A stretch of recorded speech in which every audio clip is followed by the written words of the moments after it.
Kini ang Congregation of Yahweh in Yahshua HaMashiach, hugpong sa katawhan nga nakabantay sa Torah. Mudalit kaninyo niining tulumanon, balik sa kamatuoran. Tulumanon nga nagaawhag kaninyo, pagbiya sa tanang mga pagtulunan nga orihinal ila sa mga pagano, ila sa 666, ila sa Babylonia, og sa pagsunod og pagsimba lamang ni Amahang Yahweh, pinaagi ni Rabbi Yahshua HaMashiach.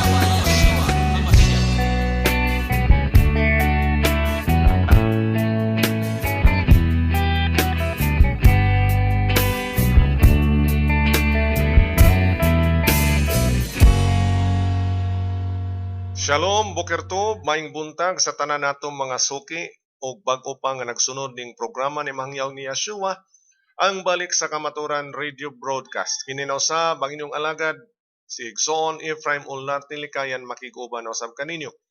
Atong sugnan kining maong panag-uban nato ning kabuntagon pinagi sa pag-ampo. Labing dalaygon nga amahan, labing gamhanan, labing silimbahon o Yahweh El Shaddai, Yahweh Rui, Yahweh Rafa, Yahweh Yeri. Yahweh Shalom. Salamat nga niining kabuntagon mapatalinghugan na usab ang imong mga pulong sa kamatuoran.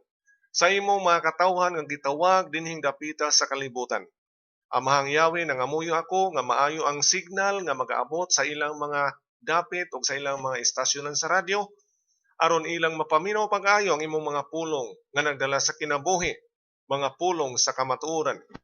Amahang Yahweh, pasayloa kami sa mga salaw kapakyasan o kining tanan among gipangamuyo diha lamang sa ngalan ni Rabbi Yahshua Misaya. Hallelujah. Ari kita sa atong mga questions for the week.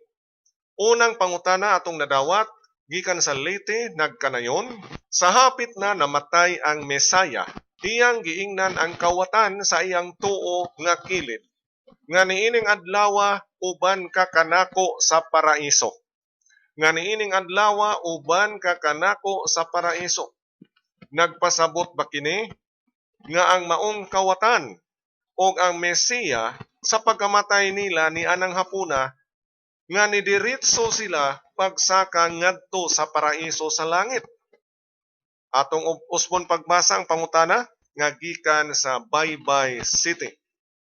Sa hapit na namatay ang Mesaya, iyang giingnan ang kawatan sa iyang tuo nga kilid, nga niining adlawa uban ka kanako sa paraiso.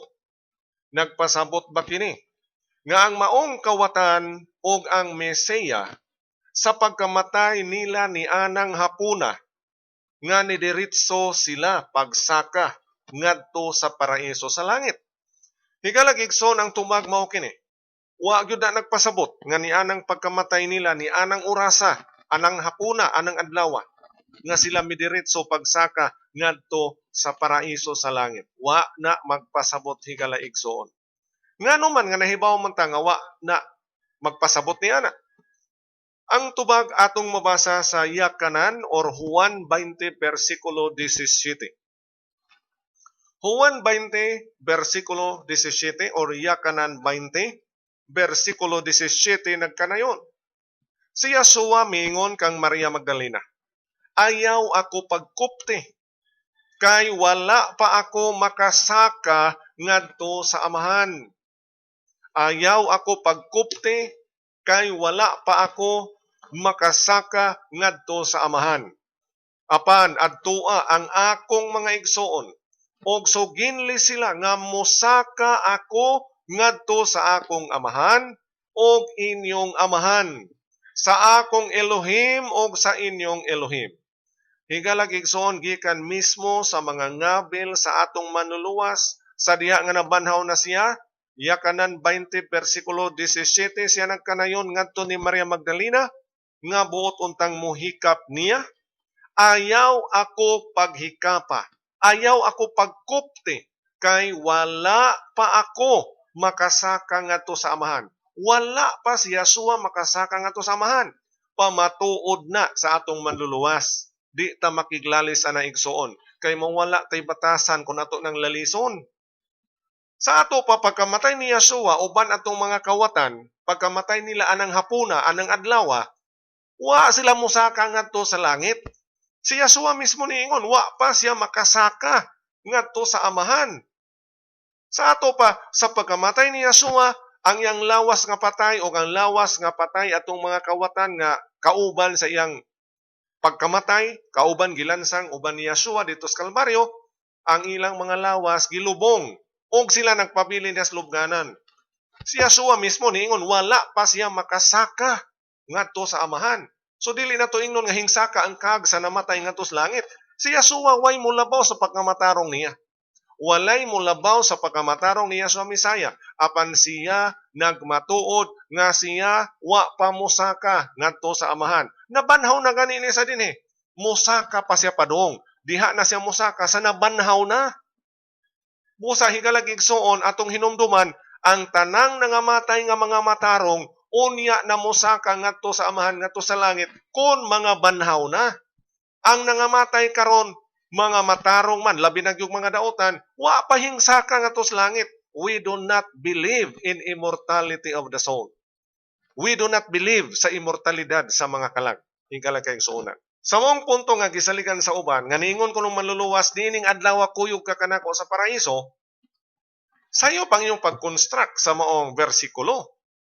Unsa may insakto nga construction, nining mong bersikulo nga gisaligan sa uban, nga ang namatay mo dito sa iyang kalag kuno ngadto sa langit. Ang sakto nga construction mahimo pinaagi sa pag-apply sa sakto nga punctuation mark sa sakto nga dapit sa maong statement.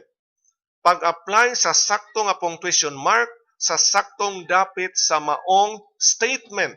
Atong basahon karon ang Lucas 23:43.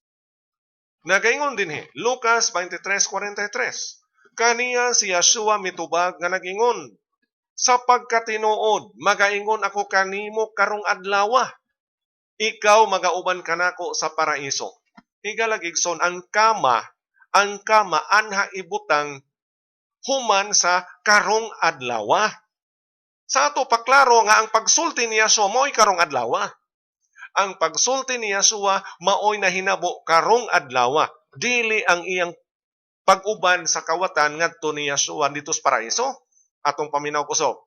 Lucas 23:43. Kaniya si Yeshua mitubag nga nagingon, sa pagkatinuod magaingon ako kanimo karong adlaw.